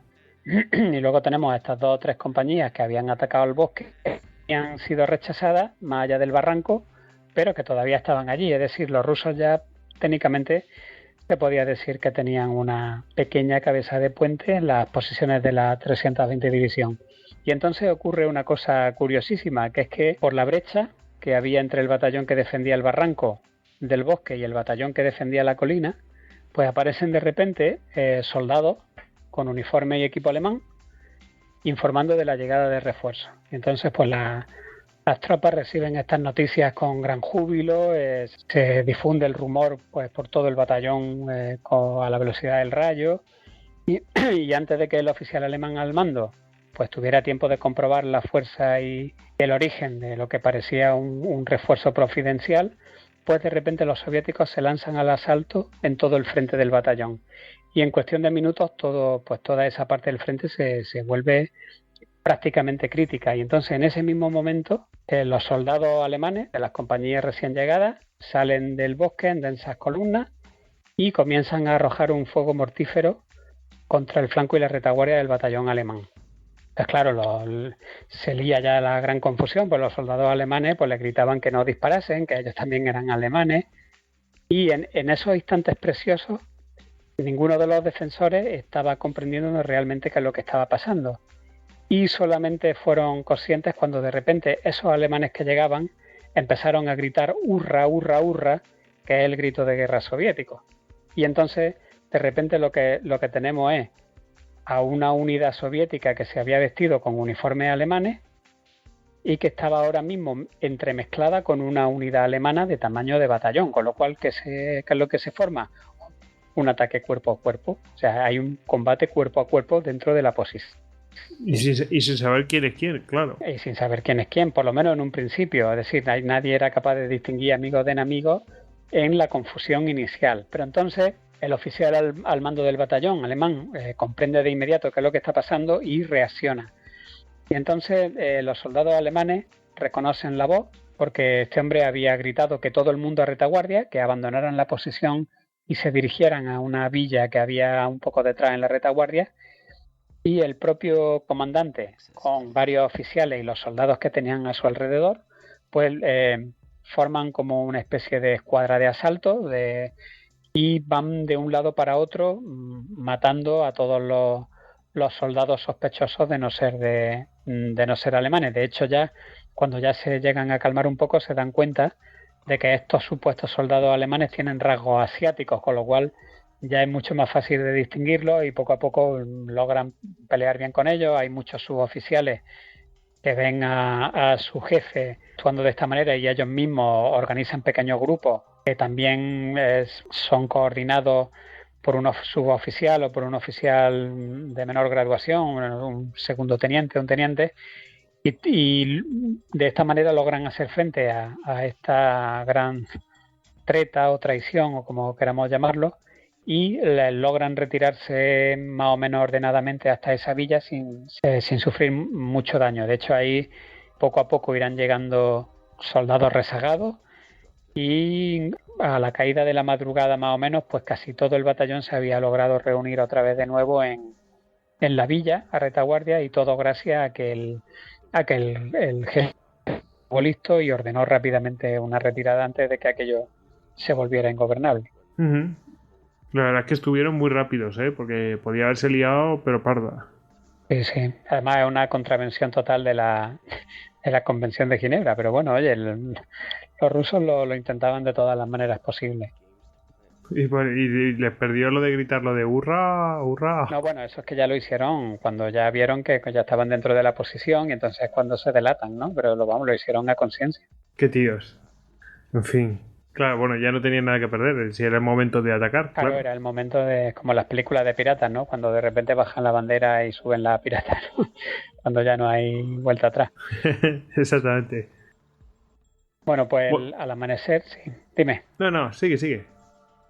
Sí, al amanecer del 4 de agosto, ya con las primeras luces, la artillería y los morteros rusos comienzan otra vez a bombardear la villa para ver si pueden terminar de machacar al batallón que se había retirado. Y con ese muro de fuego, pues oleada tras oleada de rusos salen del bosque e intentan tomar la villa. Sin embargo, en ese preciso momento, porque desde el bosque hasta la villa hay un terreno despejado de prado, pues aparecen bombarderos de la Luftwaffe que atacan al enemigo y bueno, aparecen también otra vez de nuevo la reserva divisional, que son los cañones de asalto con la compañía de zapadores, y logran meter a esta gente otra vez en el bosque y logran rechazar ese ataque ese día. No solamente entran dentro del bosque, sino que además logran sacarlos del bosque y para la caída de la tarde vuelven a recuperar las posiciones que tenían el día anterior los alemanes.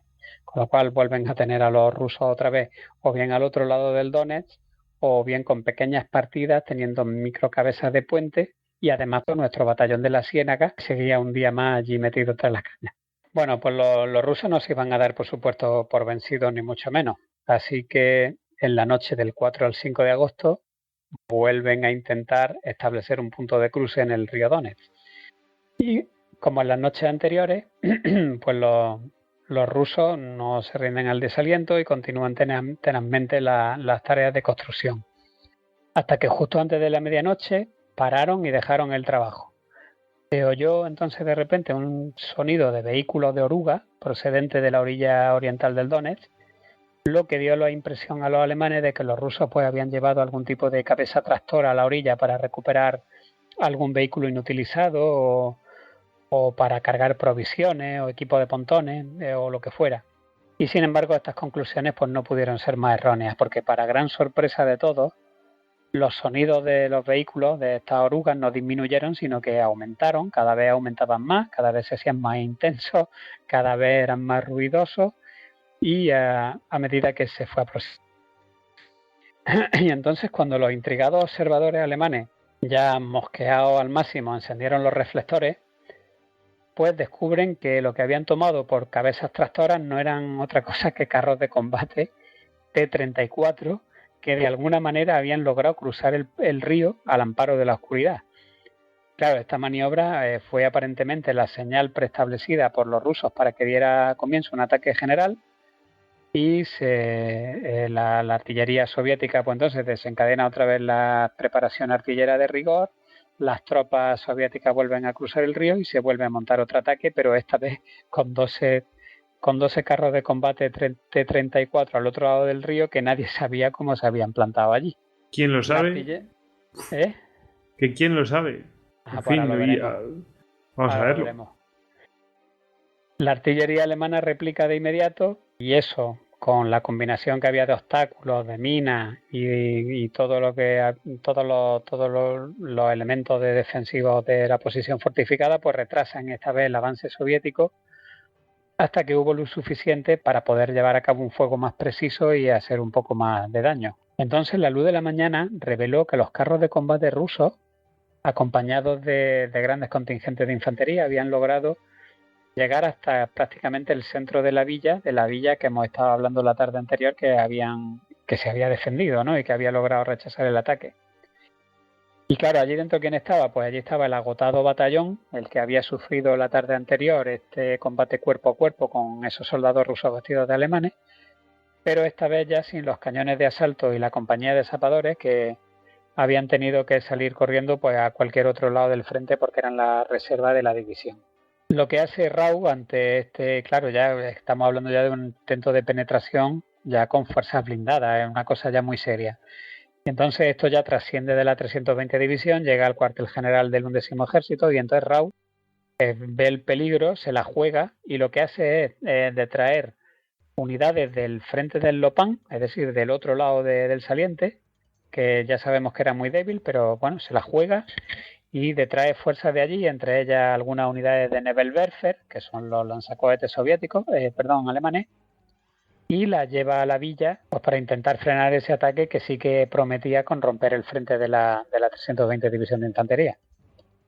Esa misma mañana, además, mientras estaba teniendo lugar el ataque ruso con los carros de combate que estamos comentando, de repente el batallón de la Ciénaga pues hace sentir su presencia de nuevo, y con una tenacidad casi inimaginable los soldados soviéticos que estaban agazapados allí en el lodazal pues salen y se ponen a atacar la ladera de la colina. Entonces cuando los carros atacaban la villa, entre las tropas de la Ciénaga también trataron de capturar la posición fortificada que había en la colina, que estaba justo al lado de la villa, pues la cosa ya se pone en una situación bastante crítica.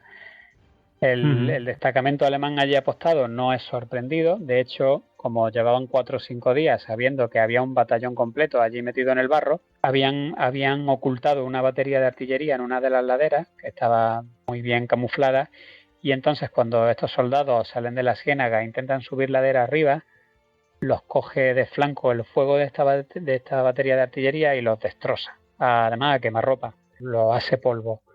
Con lo cual tienen que salir corriendo y volver a meterse otra vez en la ciénaga los que quedaran. Pobrecillos. Llevan Sí, ya sí, 3 ¿no? días en la ciénaga. 3 días largos en la ciénaga, sí, sí. Y salen, claro, los otros los estaban esperando, habían calculado más o menos cuál podría ser las posibilidades que tuvieran de ataque, y les habían plantado una batería de artillería a quemarropa para cuando intentaran subir la ladera. Madre mía. Así que eso ya fue mucho incluso para los estándares soviéticos, y tuvieron que retirarse. Para el mediodía, el ataque general soviético pues había sido detenido ya en todos sitios, en la villa, con los nuevos refuerzos traídos del frente del río Lopán, y habían sido puestos en fuga los de la ciénaga, y entonces las tropas rusas quedaron atrapadas en una profunda pero estrecha bolsa de la que no podían avanzar y retroceder. Es decir, este ataque había penetrado en el frente alemán. Entonces, al detenerlo, como estaba rodeado, porque no sé, no lo hemos dicho antes, creo, el intento de penetración con los carros de combate se intenta hacer en un pequeño valle entre 2 colinas, que es el que asedia la villa. Con lo cual, cuando logran detenerlo justo enfrente de la villa, está rodeado por los flancos, que en las colinas están las posiciones alemanas, y por el frente, pero también las colinas le tiran por atrás, con lo cual, tanto si siguen avanzando como si se quedan en el sitio, como si intentan retroceder, están bajo el fuego alemán. Realmente es una espina que ha quedado embolsada entre las posiciones alemanas. Así que, bueno, a pesar de que esta cuña del ataque es numéricamente superior a todo lo que tienen los alemanes, y además llevándose carros de combate, Pues está rodeado.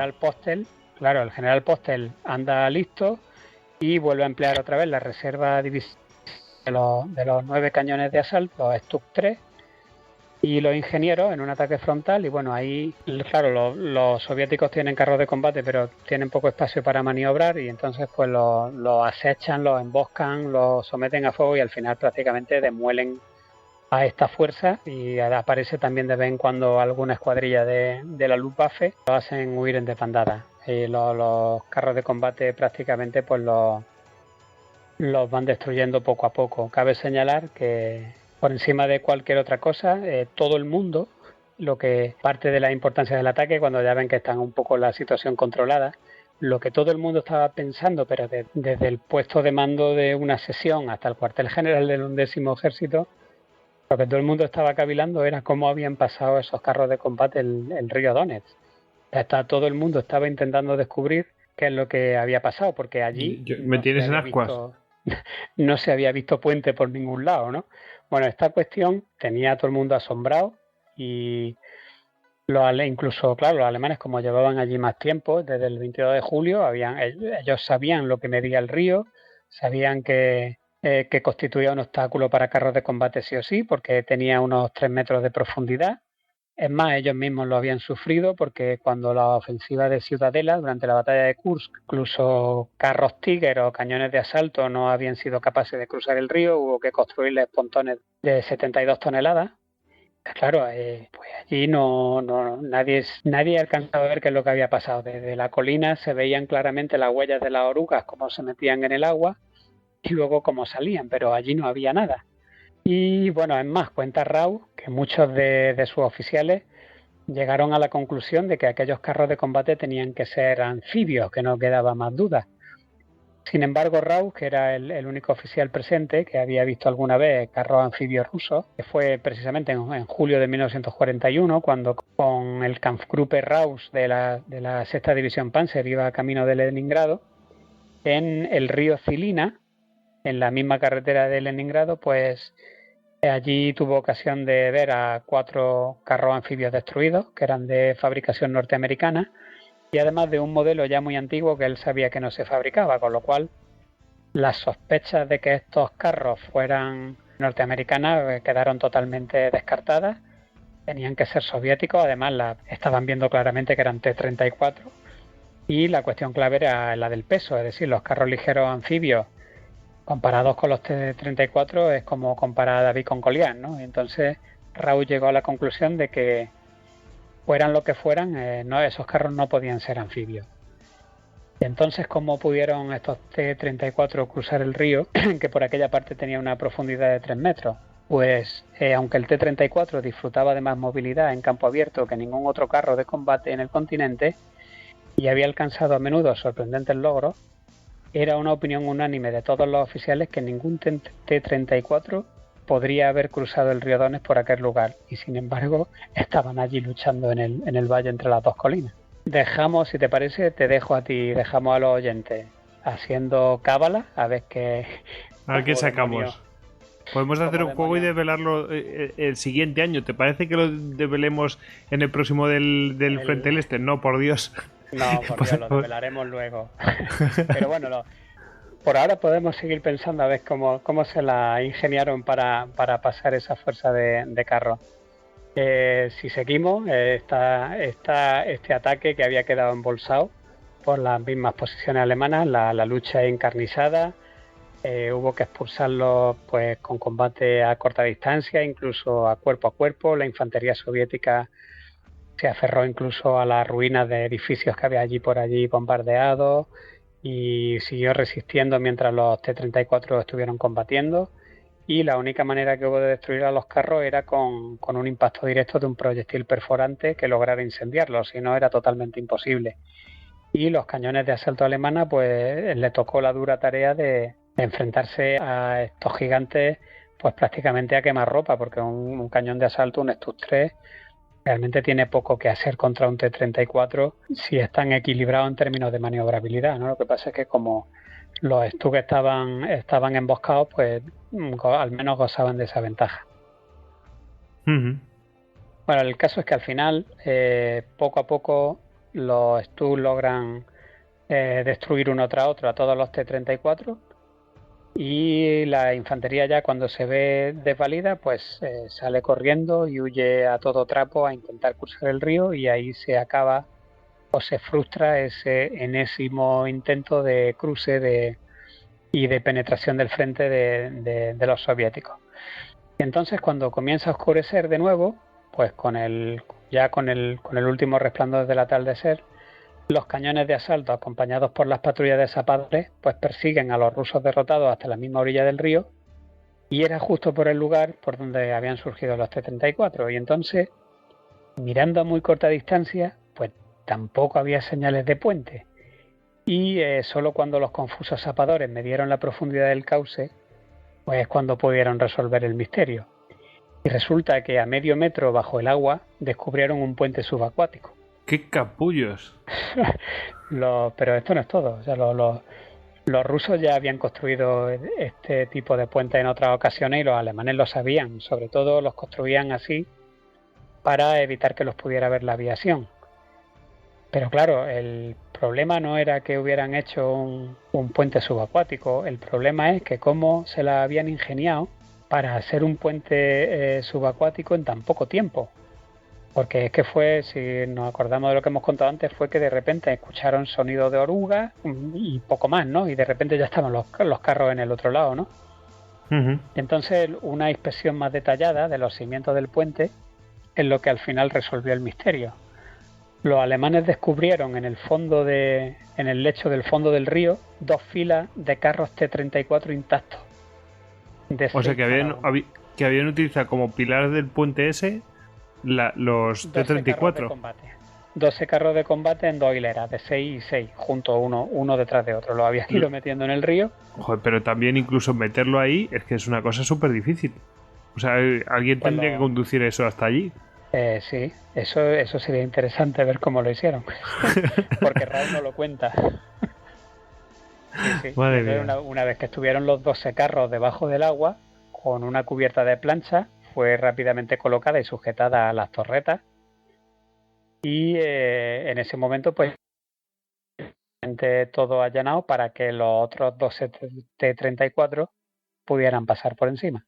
Obviamente los soviéticos esperaban recuperar estos campos de combate luego, ¿no? Pero bueno, los alemanes fueron previsores y allí mismo los volaron. Con estas demoliciones pues se acaban los agotadores combates que habían tenido lugar el 5 de agosto.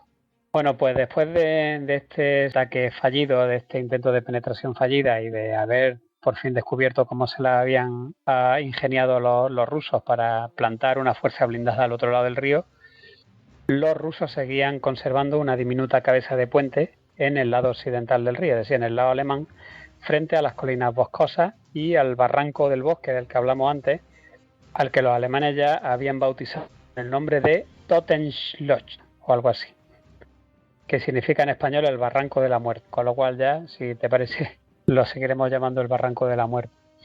Las fuerzas soviéticas situadas en el borde del barranco habían permanecido allí inactivas durante el curso de los combates del día anterior, del 5 de agosto, pero ya en el bando alemán todo el mundo sospechaba que quizás fuera por ahí por donde llegara el siguiente ataque. Y efectivamente, el día 6 de agosto los rusos comienzan el ataque por ahí. Estaban presionando también fuertemente en el otro lado del frente, es decir, en el saliente del río Lopán, al otro lado del saliente del 11º Ejército, contra las débiles fuerzas que allí había. Y para no quedar estrangulado por el sur, que resultaría, como hemos dicho, la perdición de todo el cuerpo de Rau y de sus 6 divisiones, pues tanto el frente del Lopán como el de la 320 División de Infantería recibieron órdenes tajantes de que tenían que resistir los dos embates a cualquier precio, incluso con la perspectiva de no recibir refuerzos. Así que el general Postel pues, se vio obligado a recurrir a medidas desesperadas con el fin de intentar concentrar unas reservas mínimas de maniobra, y lo que hizo fue sacar 2 batallones de sectores tranquilos, 2 batallones de veteranos, y en su lugar pues plantó a 2 batallones de reclutas que le habían llegado al batallón de reemplazo, y se la jugó, porque claro, si por el lugar donde están estos batallones de reclutas se produce un ataque, pues no había nada que hacer, ¿no? Pero bueno, es que no les quedaba más remedio, tenían que tener una fuerza de maniobra. Tras varios asaltos sin éxito, los rusos logran finalmente cruzar los campos de minas que había tendidos frente al barranco mediante un despiadado e inhumano empleo de su hombre. Y esto creo yo que es lo que decía antes, ¿no? Cuando lo comentaba. Porque el método utilizado era muy simple. En el asalto al barranco de la muerte, que estaba, como hemos dicho, minado, todo el seso, lo que hacían los rusos era enviar una compañía detrás de otra, adentrándose en el barranco. Entonces, bueno, entre el fuego de las fuerzas alemanas y las minas que iban estallando, al final los campos de cuerpos habían acabado reemplazando a los campos de minas. Y luego, ya una vez que todas hubieran sido detonadas, pues las siguientes oleadas del ataque pues pasaron sobre los cuerpos de sus camaradas caídos para continuar por la pendiente del barranco. Así que durante horas el devastador fuego defensivo de la ametralladora alemana frustró cada intento de llegar al borde de la quebrada. Este fuego llegó a ser tan crecientemente sangriento entre los rusos que prácticamente una alfombra de cuerpos yacía al borde del barranco. Muchos de los bravos soldados pues se les veía incluso muertos todavía con el fusil en posición de disparo. Y aún así el mando soviético pues necesitaba forzar por allí una ruptura a toda costa, y una y otra vez marcharon a la batalla nueva oleada y otra oleada por encima de las alfombras de cadáveres, hasta que finalmente la resistencia alemana comenzó a desmoronarse, pero como fruto de las pérdidas sufridas y de la falta de munición. O sea, es que se estaban quedando sin balas. Es que sin balas no puedes hacer nada directamente. Claro, o sea, que es la saturación total, ¿no? Es que tienen tú más hombres que yo balas, ¿no? O sea, así es imposible llevar a cabo cualquier defensa. De hecho, esta manera de utilizar batallones probablemente fuera un batallón de castigo, de utilizar para levantar los campos de minas. No es algo aislado, de hecho se produjo en bastantes sitios y fue tan común que llegó incluso a oídos de los aliados.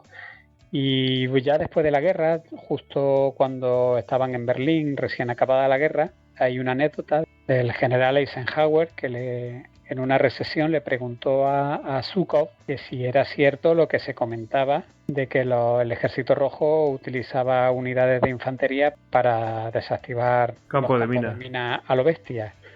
Y entonces Zhukov le dijo que sí, que efectivamente que eso era así porque habían hecho los cálculos matemáticos y en términos de vida humana era más barato hacer eso a intentar despejar pasillos de minas mientras las ametralladoras estaban disparando. Con lo cual lo que pretendían era en el espacio de tiempo más corto posible eliminar ese campo de minas para que el ataque fuera grande y el tiempo que tardaran en llegar a la ametralladora fuera más pequeño. Hombre, la lógica está ahí. La O sea, cara que se le tuvo que quedar a Eisenhower, ¿no? Sí, no, pero vamos a ver, que es que eso, hombre, es falaz porque supongo que hay otras maneras de eliminar las minas, no Claro, exactamente. Y que eso es... Por eso te digo que a Eisenhower se le quedaría una cara de tonto como Sí, sí. claro. Es decir, pero este que me está contando, que es sinvergüenza. Efectivamente, eso es una solución eficiente, pero no se va a ir tratando de matar a la gente porque sí, ¿no? Claro, además es una diferencia, ahí puedes ver la diferencia que hay entre uno y otro, ¿no? Los aliados que son extremadamente cuidadosos con las vidas de sus soldados y los soviéticos lo que importaba era el objetivo y ya está, ¿no? Sin ningún tipo de consideración, ¿no? Y esto, bueno, puede ser más o menos criticable, pero lo que es un hecho es que era así, eran dos percepciones de distintos tipos. Igual que a nadie se le hubiera ocurrido meterse en una ciénaga, pues a los rusos sí, ¿no? Menudos tíos. Madre mía. Sí. Así que después de los combates que habían tenido lugar en el Barranco de la Muerte, cuando ya los alemanes, pues después de varias horas se quedan sin munición y ya es que se ven obligados a retirarse de allí, lo que sí logran defender es la linde occidental del bosque hasta que llega la tarde y llegando refuerzos de la retaguardia, pues a pesar de que los rusos a un coste terrorífico habían expandido un poco la cabeza de puente, pues los esfuerzos por conseguir una ruptura del frente habían vuelto a fracasar. Sin embargo, inasequible al desaliento, seguro que formaron más batallones para intentarlo otra vez al día siguiente, que iba a ser 7 de agosto. Sin embargo, para ese mismo día también habían llegado refuerzos alemanes que comenzaron a preparar su propio ataque y estos eran los dos batallones que hemos hablado que había sacado Postel de otros sitios más tranquilos.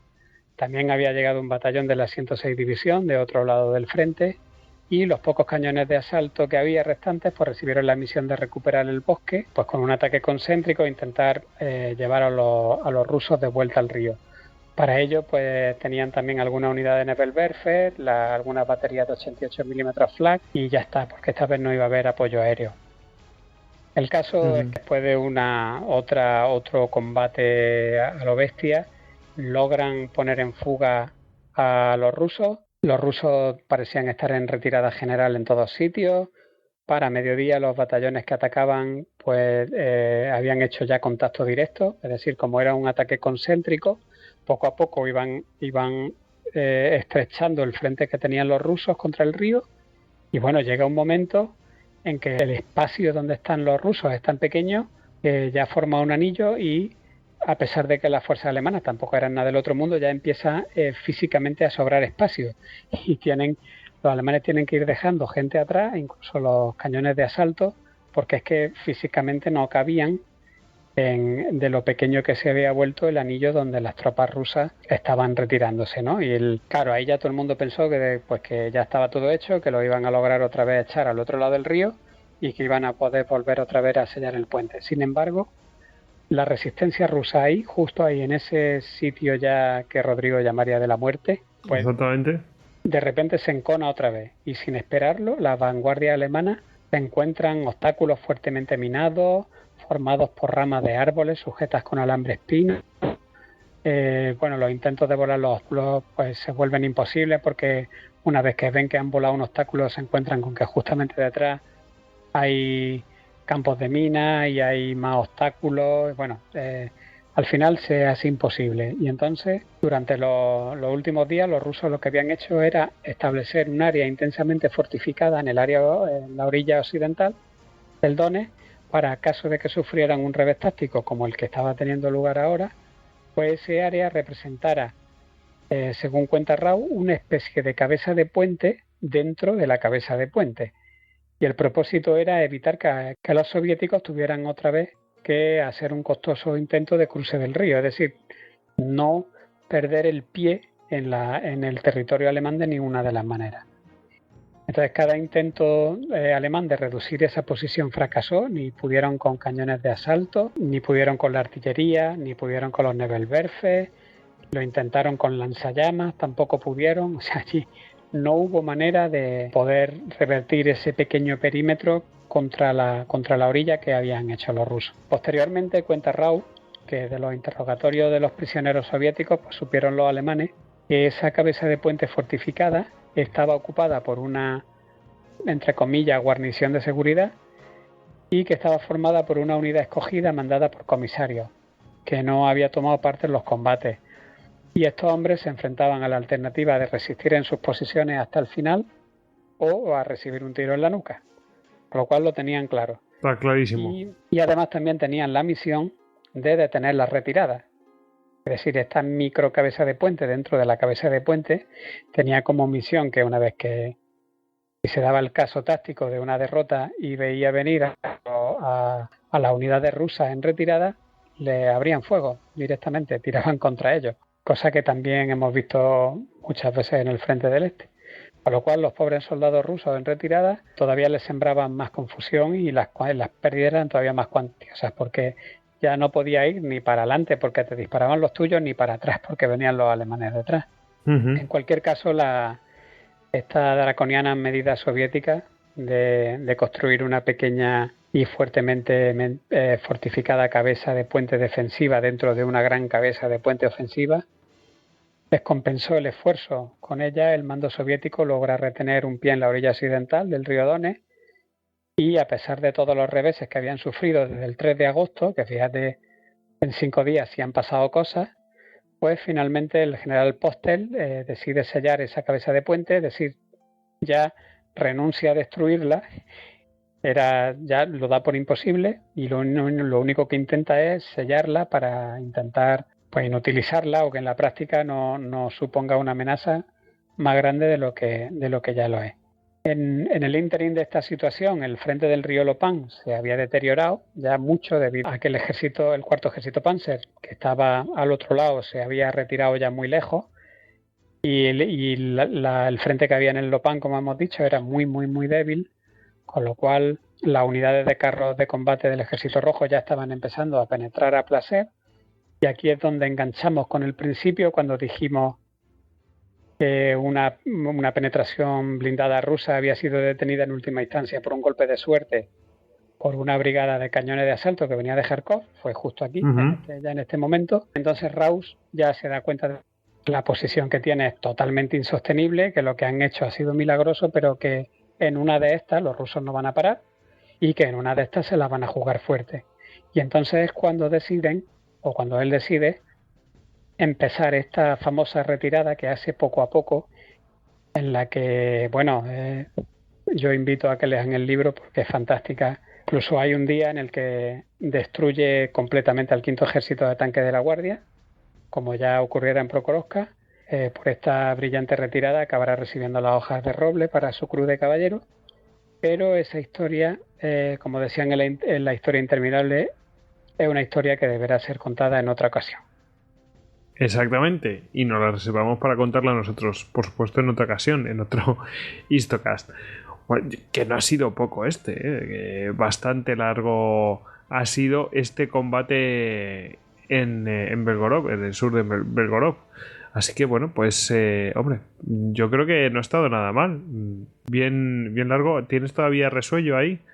¿Tienes ahí? Me queda poco, Me queda poco. Bueno, pues nada, la verdad es que te tenemos que dar gracias, pero antes de que te vayas, por supuesto, tenemos que pedirte, como sea, que nos cuentes a ver qué bibliografía podemos contar, aparte, por supuesto, de las memorias del General Raus, que por cierto se llaman oficialmente de otra manera, ¿no? Se llaman Operaciones Panzer, Memorias del Frente del Este. Ese es el título que le pone Stephen H. Newton para vender el libro. Realmente a Raus, que era prisionero, pues lo pusieron a escribir unas memorias, probablemente no tengan ni título. Simplemente el original seguramente pues era pues algún título archivístico de General Raus, Memoria Frente del Este, tal. No se sabe la verdad. Operaciones Panzer Panzer Operations, es un título que le pone Stephen H. Newton. De todas formas, para saber la trayectoria de Rau es imprescindible leer sus memorias, porque nosotros hemos contado un poquito, hemos contado la defensa de la cabeza de puente de Belgorod, pero Raus en el libro, además de contar pues, lo que hemos hablado ya del avance a Leningrado, la batalla de Moscú, la operación Tormenta de Invierno de intento de socorro a Stalingrado, luego habla de Kursk, luego después de lo que hemos contado habla de la retirada al Dnieper y de cómo se organiza, cómo hacen los cruces de los puentes, luego habla de la batalla de Lvov o de Lemberg, de la lucha en los Cárpatos, luego lucha en Pomerania, luego tiene una entrevista con Himmler, luego tiene una entrevista con Hitler en el búnker. O sea, es un libro muy, muy interesante. Incluso desde el punto de vista doctrinal también se encarga de explicar muy detalladamente lo que es la ofensiva de Caracol, lo que es las tácticas de defensa de zona, que es lo que él inventa y que él intenta implantar en contraposición con la defensa elástica de Manstein. Es decir, en ese aspecto es fundamental. Luego, si alguien quiere profundizar en lo que hemos estado contando, es decir, en el verano de 1943, que para mí es una de las épocas más interesantes de la guerra en el Frente del Este, pues tenemos también otro libro de Platea que se llama Decisión en Ucrania, de George Knipe, que trata con mucha profundidad toda la operación Rumiantsev, no solamente un cuerpo de Raus, sino todo el cuarto ejército Panzer, la cuarta batalla de Kharkov, los combates en Bogodukov y todo lo que allí pasó, con mucha profundidad. Y luego tenemos también un clásico que, bueno, es ya muy antiguo y desde el punto de vista o histórico no es puntero, no es para tenerlo en cuenta porque ya es muy antiguo, pero es que es un libro que merece la pena leer, que es el de Tierra calcinada de Paul Carell, que yo creo que lo hemos mencionado ya tantas veces. Que sí, entonces, es un clasicazo. Es un clasicazo, sí. Y bueno, de filmografía, bueno, pues hombre, para hacernos una idea del tipo de combates en el frente ruso, pues aquí mencionabas una de la Cruz de Hierro.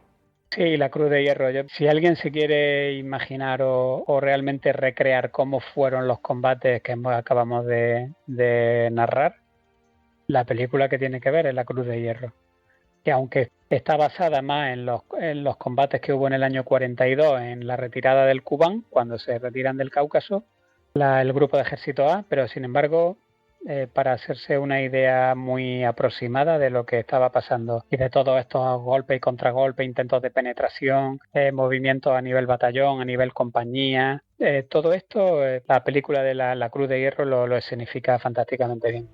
Pues sí, y bueno, el reparto, pues, hombre, no es de grandes estrellas, pero, hombre, tenemos aquí creo que se llama John Coburn, vamos, la típica película donde, bueno, pues de James Coburn se llama, James Coburn, sí. Que te suena de 1000 películas, ¿no? Bueno, y pues ahí está, ¿no? Recomendado 100%. Y yo no la he visto, desgraciadamente no la he visto, así que me tengo que poner las pilas. Pues ya lo prometo. Sí, ya estoy tardando, tengo que verla. Así que, pero bueno, además es que no creo que me sea difícil encontrarla, ¿vale? Así que es un debe que tengo que hacer este veranito sin falta. Lo prometo, ¿eh? Hago aquí la promesa y si no... Hay una segunda parte, pero esa no la vea. No, ¿esa es muy mala o qué? Horrible. Horrenda, horrible. Pues nada, sí, tendré que verla. Así que nada, bueno, pues esas son las recomendaciones que hemos hecho de bibliografía y de filmografía. Y bueno, pues ahora solamente me queda recomendar que a todos nosotros nos sigáis en las redes sociales en las que estamos, en Istocast, en Facebook, en Google Plus, en Pinterest y por supuesto en istocast.com. Que si os ha gustado el capítulo, pues ya sabéis, una reseña de iTunes siempre será muy agradecida. Y bueno, pues no nos queda más que despedir a Hugo Cañete, que ha hecho este gran programa, porque no puedo decir que ha sido gran colaboración mía, porque la verdad es que nos has ilustrado aquí sobre este combate enorme con este general ¿cómo se llama? No me sale el nombre. Erhard Raus. Iba a decir el general Raus, que hubiera sido más fácil, pero Erhard Raus, este austriaco que luchó pues con Alemania en la Segunda Guerra Mundial. Y bueno, animaos a haceros con el libro de Platea, las memorias del general Raus. Bueno, pues ya sabéis, a Hugo Cañete lo podéis seguir en Twitter, @HugoAcanete, y si no lo podéis encontrar en GEM, Grupo de Estudios de Historia Militar, gem.es. Y bueno, pues nada, ya nos queda solamente despedirnos, Hugo. Bueno, pues ha sido un placer. Yo siempre hablar del Frente del Este para mí es una pasión, con lo cual encantado. Pues fíjate, a mí me parece que siempre es como la filmografía y todas estas cosas, al público general lo que más le llega, estas cosas son como medio desconocidas. En fin, ¿cuántas películas podría haber de Frente del Este aparte de las típicas de Stalingrado y tal? Pues eso. Podría haber muchas poquita más, ¿no? Claro. Sí. En fin, bueno, pues nada. Así que nada, vamos a decirles adiós a los oyentes y despedimos. ¡Venga! ¡Hala! ¡Hasta luego! ¡Hala! ¡Hasta luego! Semper Fidelis.